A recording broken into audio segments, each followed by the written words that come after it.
So I got all the paperwork you sent me and I got your lab results. I'm gonna share this open to my screen so you can see it and then we go through it all. Oh, thank you. I got all your questions. I got your glucose monitoring forever. And I got it's a lot of information, but it's pretty much a pattern we want to look for.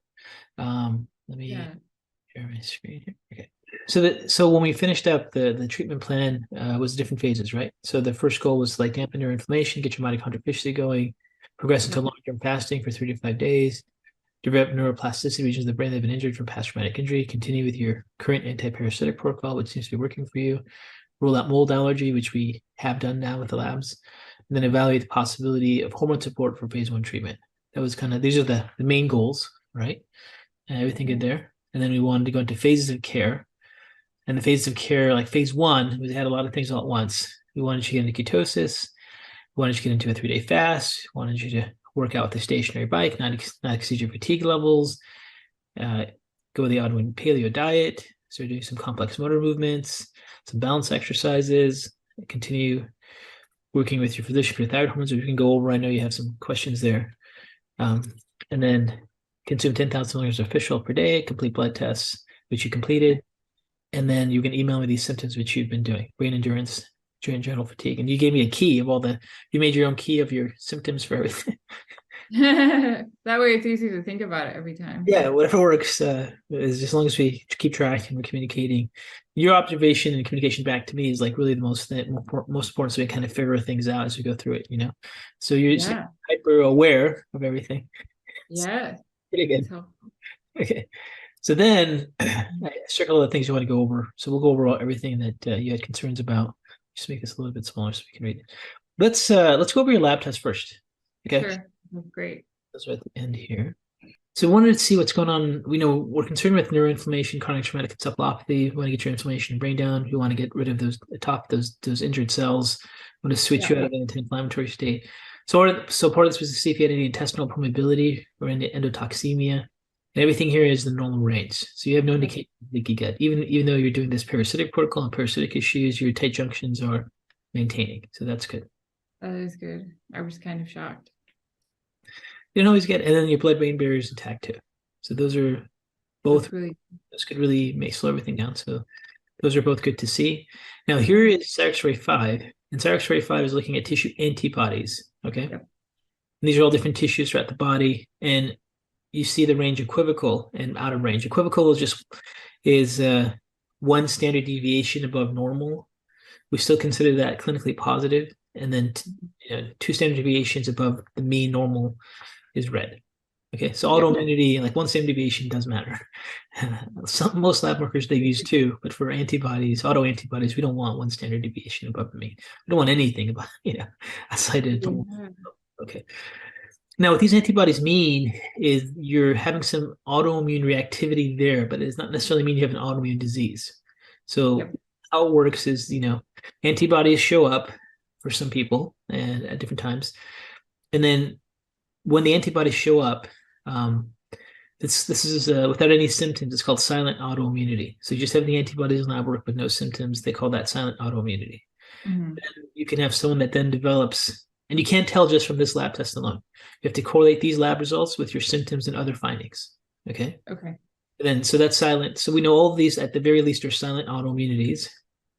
Then we have to ask the question: have any of these progressed into what's called stage 2? Which is autoimmune reactivity, where you're having symptoms and presentations of these antibodies being expressed in your tissue. So it's really just like now they're causing some destruction. So that's they're no longer silent, they're causing destruction. And then stage 3 is there's destruction. Okay. Right. And then you can clearly see it, and that's when you get diagnosed with an actual autoimmune disease. So the stage between silent to autoimmune disease may not ever happen. Or you could have silent to autoimmune reactivity and just have chronic inflammation and pain in those tissues and never really develop autoimmune disease. Or it can, over time, just develop into an autoimmune disease. Makes sense? I want to know because I want to know if I'm triggering it because I don't want it to right. I can tell you right now, none of these are really in, none of these are likely to be in autoimmune disease stages. Okay. So let me go over each one and explain what's happening here. Okay, great.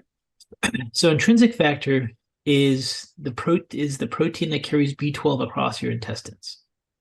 Oh. Okay. And people start to make antibodies against this.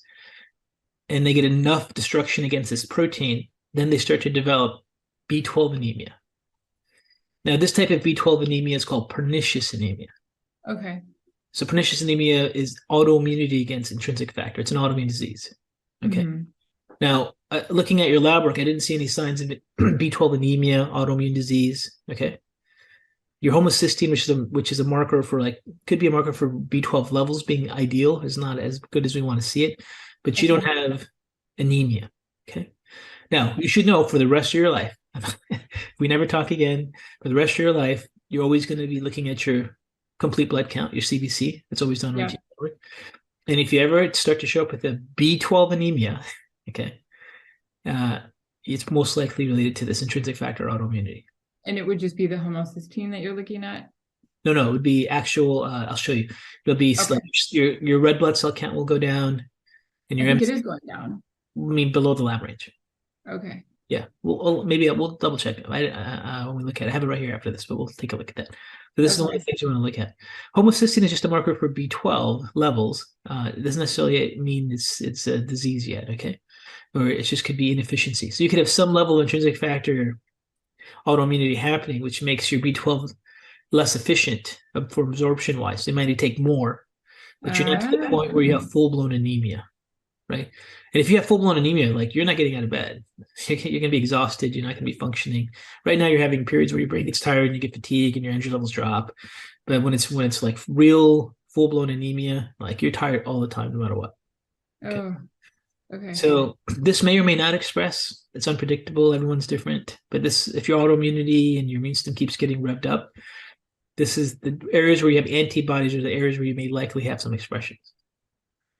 Okay. Okay. Yeah. Makes sense. Cytochrome P450, this is the marker for autoimmunity against the liver. Mm-hmm. And again, you don't have any liver breakdown tissue markers from your blood test. So this is probably just silent. But if you ever get hepatitis and have swelling over your liver and have like fever and malaise and you end up in the hospital or something, and they can't find it's hepatitis C or hepatitis B, it's most likely autoimmunity. Ah, okay. Okay. So, the thing is, most people have autoimmunity, have all these things going on, they just don't know it. Yeah. Now you know it. Okay. And the good news is they're not being expressed. The one we're concerned about is this one here, ganglioside. So this is neurological autoimmunity. Yeah. So when you get traumatic brain injury, there's a possibility for the immune system to get it inflamed enough where you start to have tissue destruction. So this could be brain-based. This could be like traumatic brain injury induced, or it could just be from autoimmunity from your immune system being wired. But it's definitely going to cause brain inflammation. Yeah. Okay. So this is a neurological autoimmunity.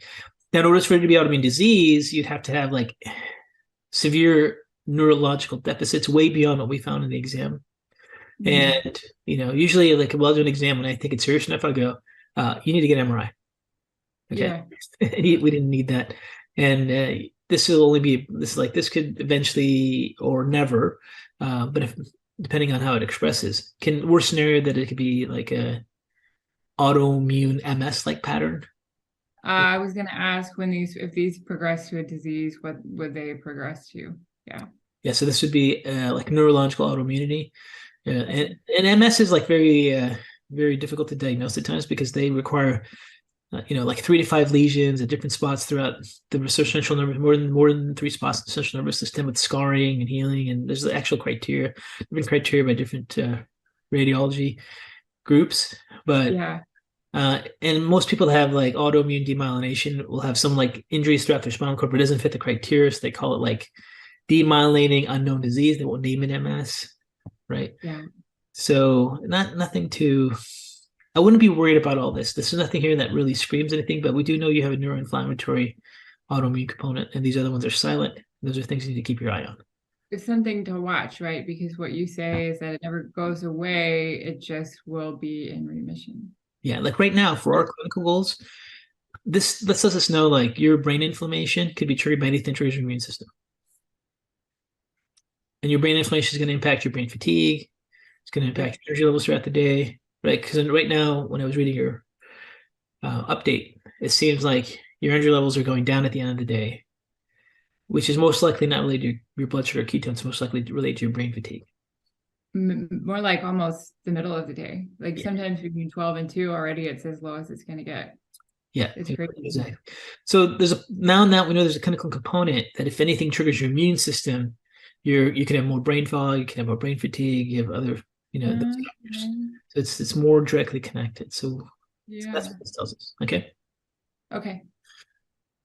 All right. Now, if we go into the next page, this is just continuation of the antibodies. So, the other good news is like you don't have thyroid autoimmunity, you don't have, you know, joint autoimmunity, you don't have all these other types of autoimmunity. This autoimmunity is in remission right now.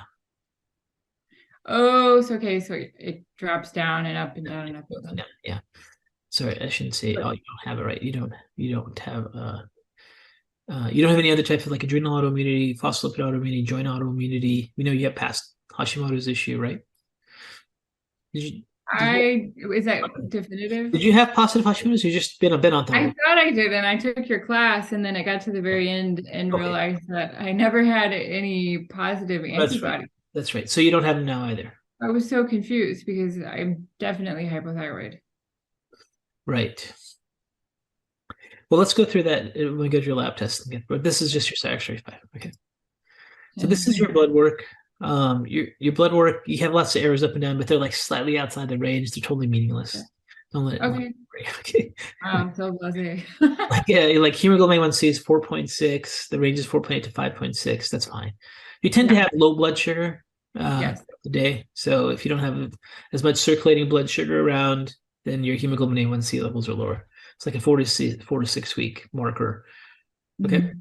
So nothing too worrisome here, but you do definitely have a tendency for low blood sugar, like your LDH here. This is what you see when blood sugar levels are really low.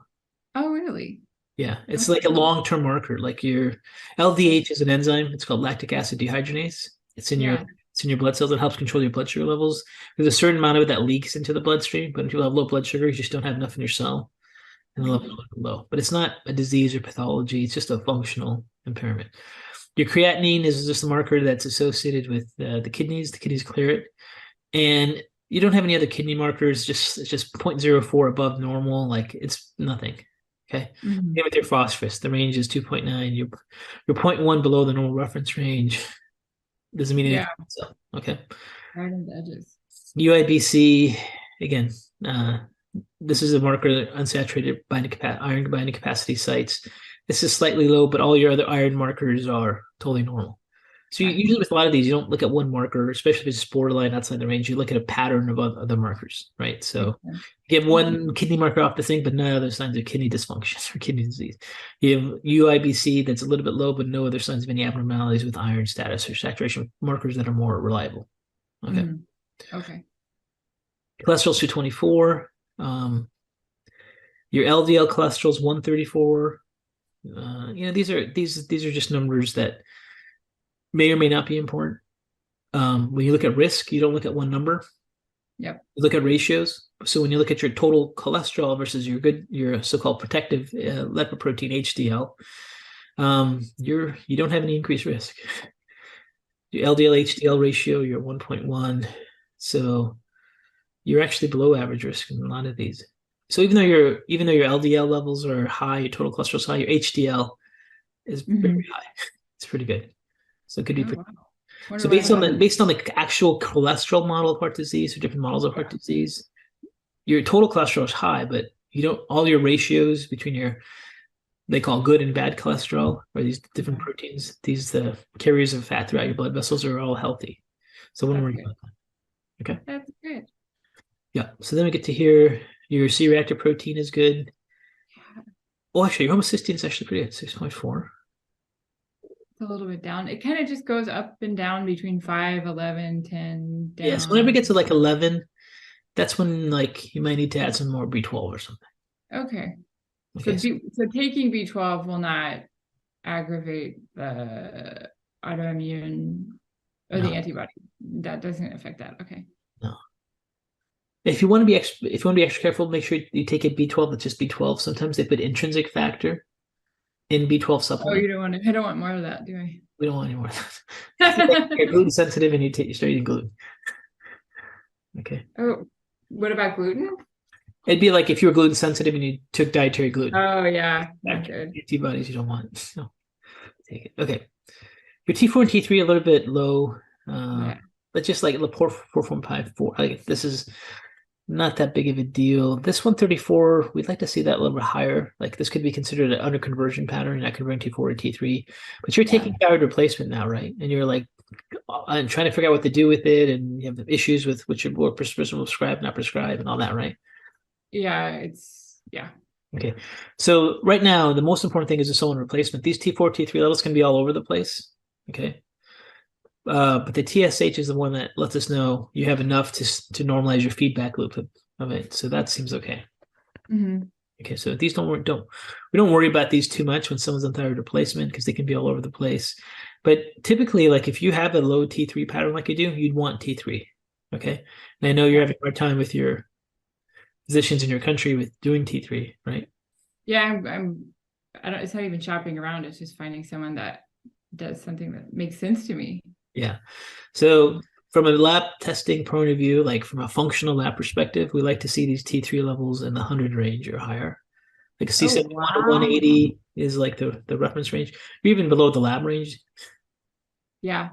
So yeah, and it's consistently right on the bottom level or below. yeah. There, it's pretty consistent. Like it doesn't ever go up. Yeah. So you definitely have a conversion. We can consider conversion pattern that's there. Your T4, even though it's 4.4, is slightly low. Sometimes if that's low, you may not be making T3, but that's fairly close to normal. This is definitely much lower than we like to see it. So remember, your thyroid gland makes mostly T4, and then outside of the thyroid gland, T4 gets converted to T3. Yeah. And if that's not working well, they call that thyroid hormone conversion. And usually when that happens and someone's struggling with recovery and trying to get better, it's nicer to have T3. Yeah. So I dropped from 50 to 25 and my TSH popped back up from 0. Yeah. So I know you put some questions about that. We can go over it more, but just based on your numbers in your labs, this is too low. Yeah. Okay. Bum, bum, bum, bum. And then if we look at this is just a marker for clotting, like risk for blood clots and be risk for stroke. It's just part of a routine panel. You're fine. This is your complete blood count, your CBC. So your white blood cells are 3.7. They're right on the lower end of the normal. I like to see these, at least in the full range, but it's okay. Nothing too serious. And here we get your red blood cells, hemoglobin, hematocrit levels, and these are not anemia patterns. So remember I said you have to be concerned since you have intrinsic factor antibodies, you can develop anemia. Yeah. That would be if your red blood cells drop below lab range. Like your red blood cell count's 4.46. The range is 3.7 to 5.2. So you're not anywhere close to being anemic. It did drop 0.3 last time. If it drops another, yeah, I mean they're not always going to be. That's why they have a range, they're not going to 0.1 or 0.2, and then there's lab error of certain points, and then there's physiological changes throughout different times of the day. Overall, though, you're not in an unhealthy state. Okay. And then if we look at the rest of your blood work, these are all healthy. Eosinophils we like to see at 0 to 1. They're 3%. It's gone down a little. It's gone down. Yeah, I mean you're dealing with parasite issues. It's pretty clear. Yep. And it's gone from 5 to 3, so that's good. Eosinophils fight parasites, so that's good. So that's going to be something you're going to have to continue to work through. Okay, now here we can see the reverse T3, which definitely confirms you're not converting T4 to T3. That's higher than I've ever seen it. Yeah, so you definitely have an under conversion pattern. Yeah. Okay, so we would always use T3 in these scenarios. Most people that look at reverse T3 and T3 levels would go, you're under converter. Like your body can't make enough T3 right now. Yep. Okay. Absolutely. Now, these are just markers showing you're getting reactions to mold in the past 2 to 4 months. 2 to 4 months. Okay. Yeah. I didn't even try to start guessing with this. I looked up a few of them, but I just thought I'd wait. So these are all like considered toxic mold. These are the ones that you don't want. It's not like mildew or something. This is toxic mold. This can make you very sick. You're getting. So I've managed to come across every single one of these in 2 to 4 months. Yeah. Does it? They all kind of grow together. It's not like one type or another. They're all kind of And I wouldn't worry like, oh, like you're so bad. Like everyone, when people show up with mold, they show up with almost all. They don't show up with just one. Okay. They just check as a screen for these Oh, things. it's still surprising. You're getting reaction. You're getting exposed. Now I know from history, I believe I remember, if I'm correct, like you had a trip where you went away and you felt better and you came back and you felt worse. Yeah. You may be getting exposed So I've moved since then. in the past 2 to 4 months. 2 to 4 months before this, that is so tough because that trip we stayed with so many different people. Okay. But so I was gone from June until November in the United States. And this was October. Are there any rooms that you don't feel that are damp, you don't feel well in when you're in your house? In this house, it's hard to notice. I can't notice. But we are actually moving, so that will be interesting. Well, that's the best thing you could probably do. as you look at it. I don't know. It could be this house, it could be somewhere we were at in the United States that we stayed with friends for a week or Possible. two. This isn't as concerning to us if this was abnormal. This is not abnormal. This is when you actually have mold allergy. This is like some studies have showed when you're chronically exposed to mold and your immune system starts to dysregulate over a period of time. This is a hypersensitivity reaction, but it's not an allergy. IgE is an actual allergy, and your IgE is totally normal. If this was positive, then anytime you walked into a damp building with some mold spores, you would get really sick. That's what we want to make sure you do. So could it be foodborne, or is that all environmental type things? So if we were measuring what are called mycotoxins, like in the urine, that could definitely be food source. This is not source. This is your immune system antibodies. Your immune system is reacting against it. It's definitely in your body. You're definitely getting exposure. Your mucosal immune system, your lungs, your nasopharynx, are reacting to these different species. So you can't tell from this if it's a combination of things that I'm eating that are moldy, or it's also the house that's moldy. Probably the house. It's less likely it's foods you're eating that are moldy. It's more likely your environment. Okay. If it was urinary mycotoxins, it's very likely it's the foods you're eating. This is an I had a show up high a couple of years ago, but not like that many. Okay. So anyways, those are the lab tests, right? I think we covered all of them. And then the last part of this is just like these cardiovascular risk scores. Look, you have low risk for everything. Some of the, like your LDL, they say high risk, but that's by itself. But your ratios are no big deal. Okay, let's see. So those are your labs. So now we're caught up. So if we go back to your summary, if we go back to the plan, we wanted to order these tests, and then we wanted to go to the fasting state and ketosis and into fasting 3 to 5 days, get rid of autophagy, start working your brain, make sure your brain's not getting tired, and then through all that. And then you send me this update of how you're doing. Let me go through that from the very beginning.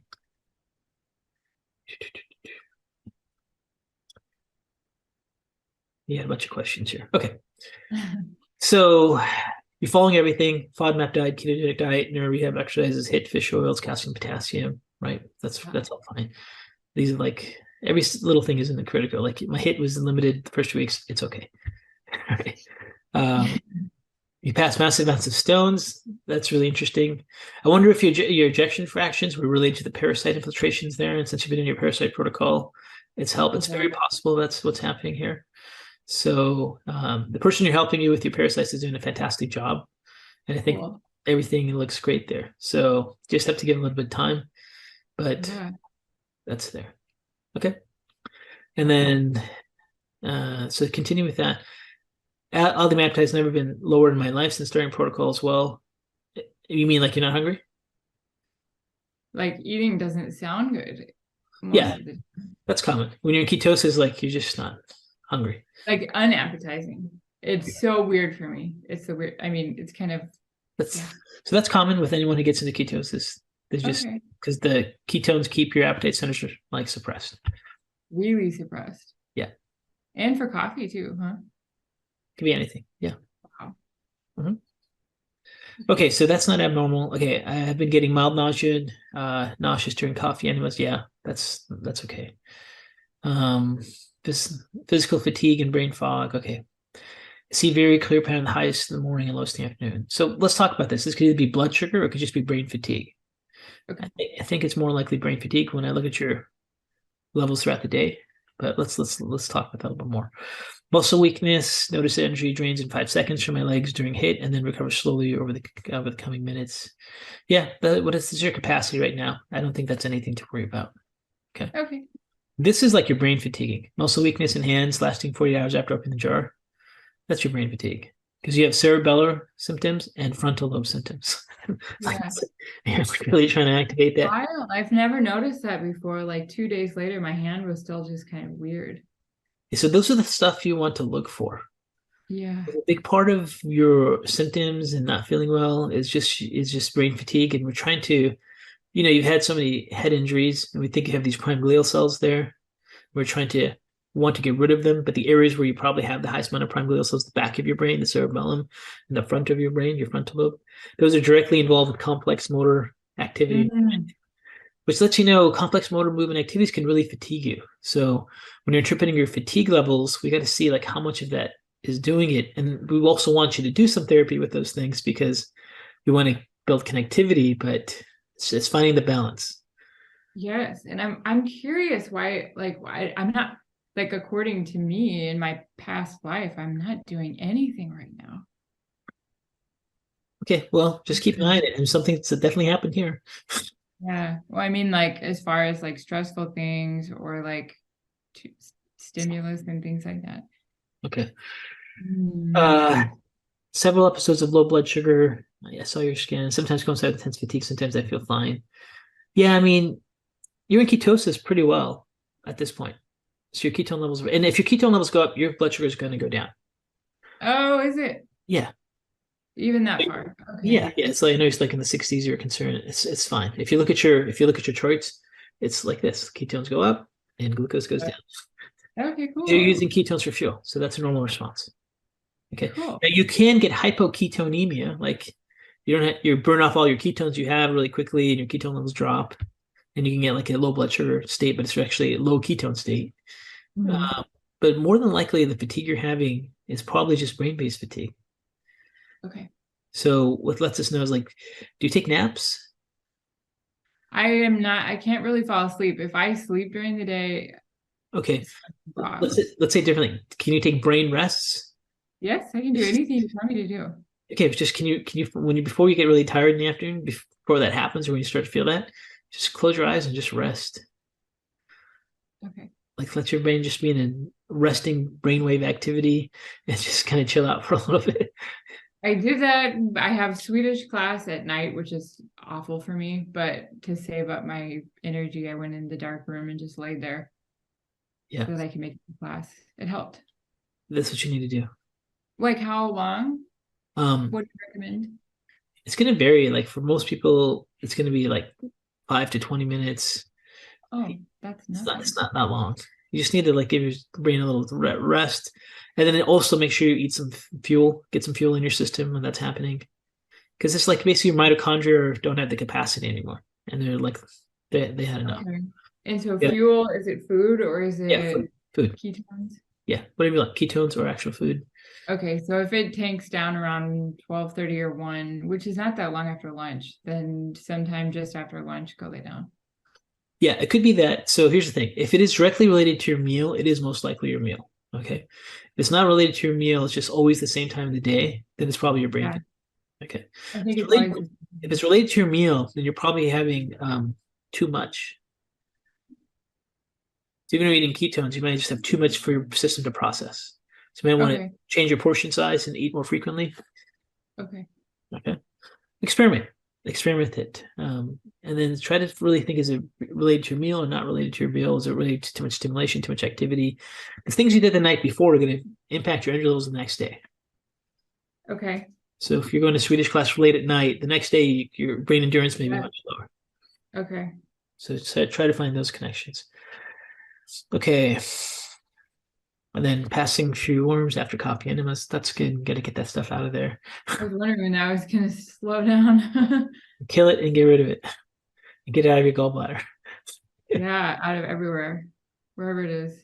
Is low blood sugar during fasting kind of related to our goals? No, because your ketones are high. Okay. Still struggling with fatigue some days? Yeah. So this either is meal related or brain fatigue. If it's directly after you eat, like within an hour or two, and it could be your meal being too large in size. Okay. If you're in ketosis right now. Okay, we went over the lab test. Okay, your thyroid meds. Based on your thyroid meds, you get it. I would strongly recommend you find someone that can help you with T3. That might not be easy to do, but you're like you have an underconversion pattern. Your reverse T3 is high. You're not able to convert T4 to T3. Yes. So you're gonna have to find the right person. And for 125 on T4 and 25 micrograms on T3 with my blood labs. So what's the question? Oh, the dose. Dosing, you're gonna have to experiment, see how your labs turn, see how you feel. You know, it's not black and white. Okay. Um, you know, like, so this is not now, but in the future, they've told me that if you get pregnant here, you need to be off thyroid, off T3. Is that like a typically when you're pregnant, they want to make sure you're not hypothyroid. So you have some thyroid hormones in your system to be affected. I'm not really sure about the T3 issue with pregnancy, so I don't know. Okay, fine tune with. I think a lot of that will be clinical preference, but I don't know if it's a standard guideline. You know, it could be I different. think I'm getting better at this. Like when I'm in the twos and the ones, it's no way. But if I'm in the twos and I feel kind of run down, I've been not doing it. Okay. All right. So it says understand projected views of activities applies to our protocol: sauna usage, horse riding, casual bike riding, gym activities, and so on. All right, we'll get back to that. FODMAP, ketogenic diet. Seems like you're in ketosis fine. You okay with FODMAP? I mean, yeah, it's really limited, and I can do that. That's fine for me. You can try to expand it as long as it's not getting any bloating or distension. Remember, like we just want to be really peak performance for a while and see what happens. But if you feel like absolutely, and like like even like you're mostly in FODMAP one day after you expand your diet a little bit, it's not going to be the end of the world. You just don't want to throw you out of ketosis. Okay, ketosis is the most important thing. Yeah. Does coconut oil obscure my ketone levels? No. So dietary anything that's not ketone will be fine. So actual exogenous ketones can impact your levels, but that's okay because once we know your diet can get you in ketosis, we want to see if those levels change, make any difference for you. Do you notice a difference if your ketones are higher, 2 or 3? Do I feel different? Yeah. Maybe a little, but it's really not that noticeable. I was just wondering with this one because I was measuring my ketones and I realized I had some MCT oil sometimes and coconut oil in my meal, and my ketone level was really high right after the meal. So I thought, yeah, that's cool. That's good. Yeah, fatty meals will always raise your ketone levels. So will exogenous ketones, so will MCT oil. Okay. So the fasting, you did a 3 to 5 day fasting. You felt pretty good days 3 and 4. It's perfect. If you could stay in that 3-day phase, it'd be best.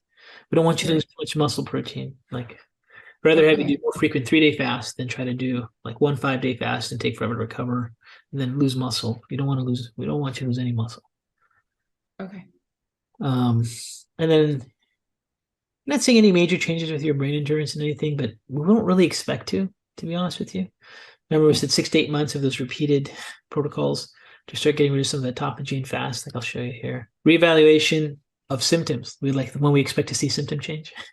6 to 8 months after ketosis monthly or biweekly after a 3 to 5 day fast. So you really want to get that autophagy system going to see how it works.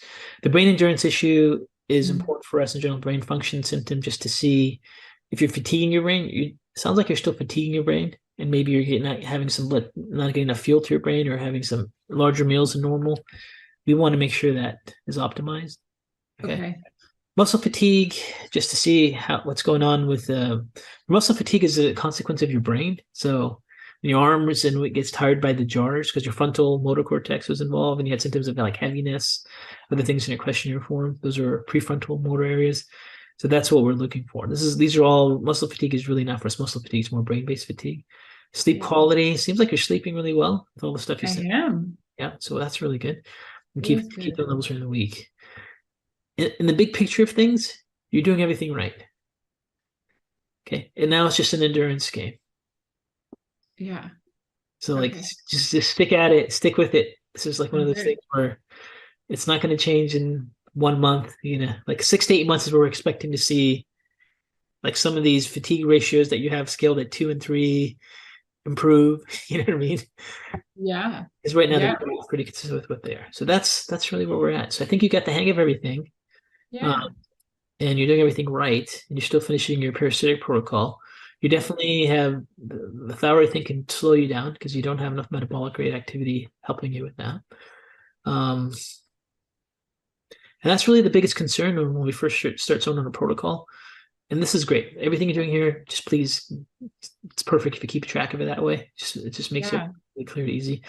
Um, your diet seems pretty good, and you're able to stay in ketosis. So all that look good. Your sleep is good. Um, you're doing everything right. Your thyroid is a concern. We know where the antibodies are. We know you have neuro autoimmune component to it. We know you don't Yeah. have expression of these into disease. We know you don't have mold allergy. Okay. Mhm. So we don't have any other red flags showing up the lab work that can get in the way. The mold sensitivity, that could be a pretty big piece making me feel bad, right? Or no. Yeah, and it's different. Some people, it's a big deal for them. Other people, it's not. We don't know why. All we can see is like your immune system is reacting. Like there's something there. Your immune system is having a response against something. So you got to find it, look for it. But we don't know where or where from, all those things. Yeah. Okay. Do you have any questions for me other than what we covered? And we covered most of it. And then some of the more detailed, smaller questions is kind of like, well, we don't expect any of those really to change this early. You Yeah. know, anything else? Just the one about forward-looking activity Okay. and So here's um the ideal thing is you want to do as much complex motor activity as you can, but without exceeding fatigue. So if we go back to your summary report, it was like, so remember phase one. Okay. So let's go through this right here. But down here, we can see perform complex activities as rapid finger-to-finger movements or complex motor activities, playing the flute. These to help like activate the cortex regions, but you can't do yeah. your brain's fatigue. So I don't know Mhm. if this class you're doing at night, Swedish class, what is it for learning how to speak the language? Mhm. Okay, if that's totally fatiguing you, or for the next day so you can't do anything, or I'll pay attention to that. get it figured out. Maybe you need to sleep in those mornings afterwards. Maybe you need to have enough fuel before you go. I don't know, Mhm. but Yeah, I don't want it to be doing damage. But the question about just kind of trying to plan my life out for the year, and maybe it's fair we can't say any of this, but yeah. I'm wondering about something like saunas. Is Oh that helpful or yeah, cold? Doesn't matter. yeah. If you can do saunas, that'd be great. Saunas could definitely help with your recovery. Saunas raise heat shock proteins. They also increase autophagy. So if you can do saunas, Oh, really? yeah, Okay, Justin's listening to this. Okay, Christmas gift. Um, yeah, sounds like a great gift. he's wincing right now. So I was also looking at horse riding again, but I don't know, Please, please. not the kind where I'm falling off all the time, but maybe something more gentle. So I if don't know. it's too much movement, there's a riding called dressage that's not like so crazy. Mary, just see how you feel. And then like outdoor cycling. Um, So can you go back to that one that you said we come back to later? It's on the question sheet. the motor activities, yeah. I understand projected view of activities applies to protocol. Yay. Yeah, yep, yep. Okay.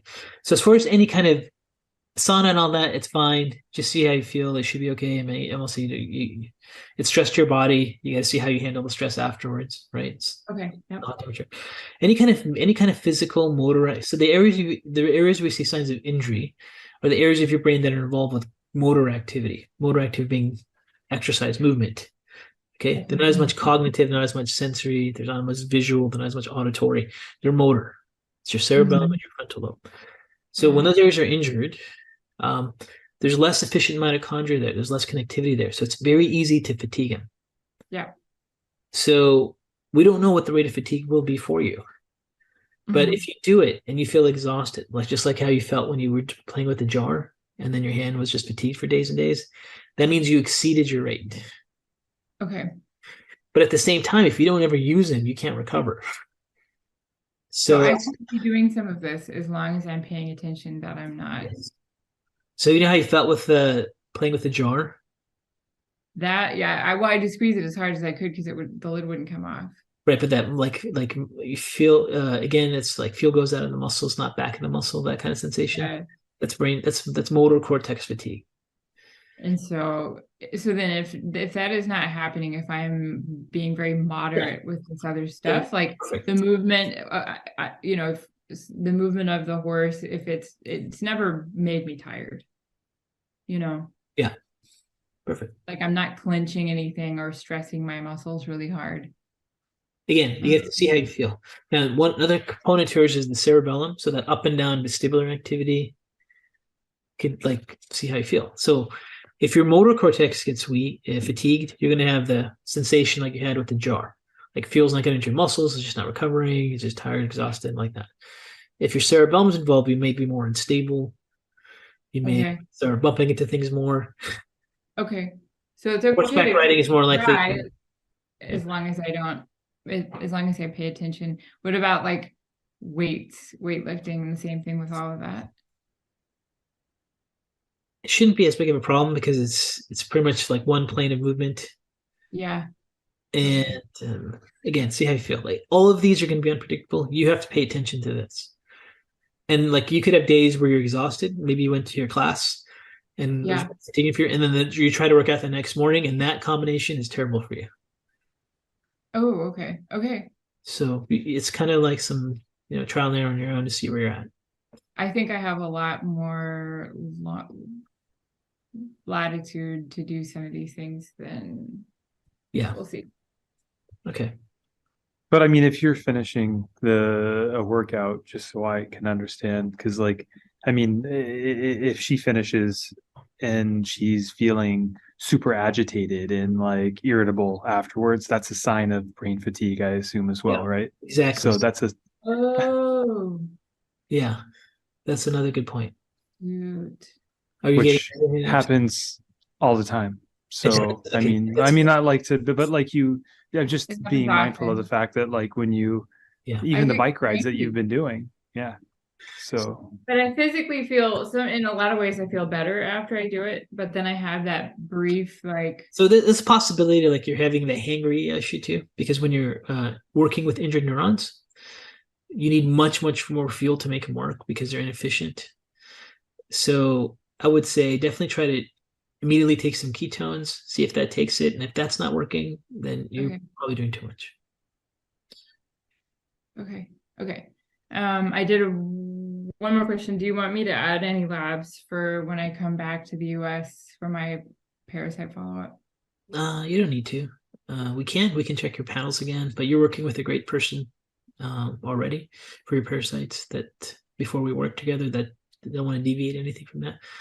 The only key thing is you got to get your T3 figured out. Yeah. Yeah. I mean, if we have to keep getting medicine in the US, it's ridiculous, but that's what we have to do. You might have to. I mean, tell you, it's very, very difficult to get T3 in Europe. And the T3 conversion issue is like the medical professions there don't even think it's real, don't I accept it. know. It is the way it is. They've always been 5 to 10 years behind with lots of things, Um, uh, and they're known for that.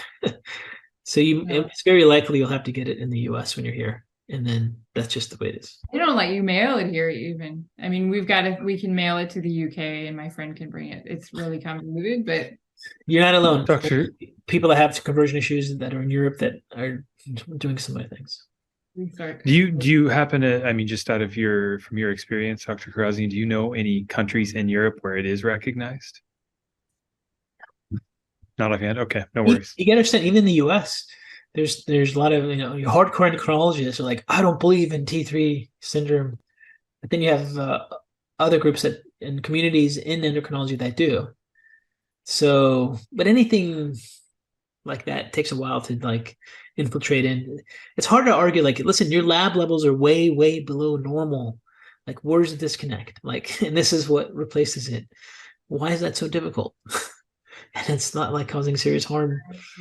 If anything, the person will just feel wired and anxious and they stop. It's not causing damage anywhere. But that's just how things work. Yeah. So, all right. Here's the thing. So at this point, you're doing everything right. We can do a follow-up whenever you think is most appropriate. When do you think you feel like we should communicate again? Because you're on the right track with everything we need to do. I would say no sooner than 2 months and no later than 6 months. Yeah, within 2 months, I'll be right about the time having my follow-up, getting whatever protocol adjustments he wants to see for the parasite thing. And we're moving. So personally, the timing might be good around 2 to 3. So let's do that. 2 to 3 months. I'll have Susan connect with you, and somewhere around that 2 to 3 month fight, let's get an appointment figured out. Okay. And then keep doing everything you are with documenting and sending in the emails on that, because we keep track of all that, and I get a chance to review all that before it talks. So it's not like you're not wasting your time. I'm getting the chance to review it all before. I don't think I'm wasting. I'm so happy you do read it. I know you do read it. I've always written this much stuff, and it always goes in the garbage, and they laugh at me. No. We're trying to make sure you're not missing anything. Right now, it sounds like you're doing everything right. Don't get discouraged. Remember, it's 6 to 8 months. It's an endurance battle. Before you start any change, you gotta just get those 3 to 5 day, let's say 3 day fast going. Okay. And keep repeating this. Ultimately, we're after autophagy here. But neuroinflammation getting autophagy happening. Okay. This is great. See you guys. And then we'll talk in about 2 to 3 months. Go from there. Thank you, Dr. Kreisman. Okay, bye. So I want to make some comments about the follow-up with Mary. As you can see, she is very engaged. She's doing everything right.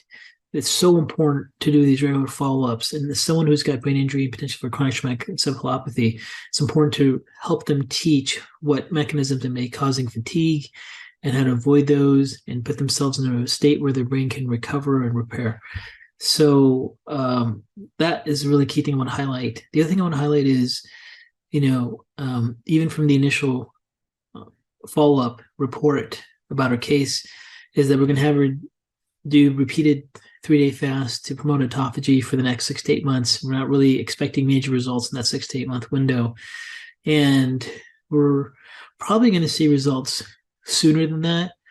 We might see it maybe around 3 months, 4 months, something like that, with maybe 4 to 6 different rounds of fasting as she promotes autophagy and stays in ketosis and can avoid brain fatigue and do the things she's doing. But really creating that big picture of what the outcomes are and then going through that process is critical to manage cases that require that endurance mechanism of emotional endurance, physical endurance, motivation, and really seeing the big picture to recover. So hope that's helpful.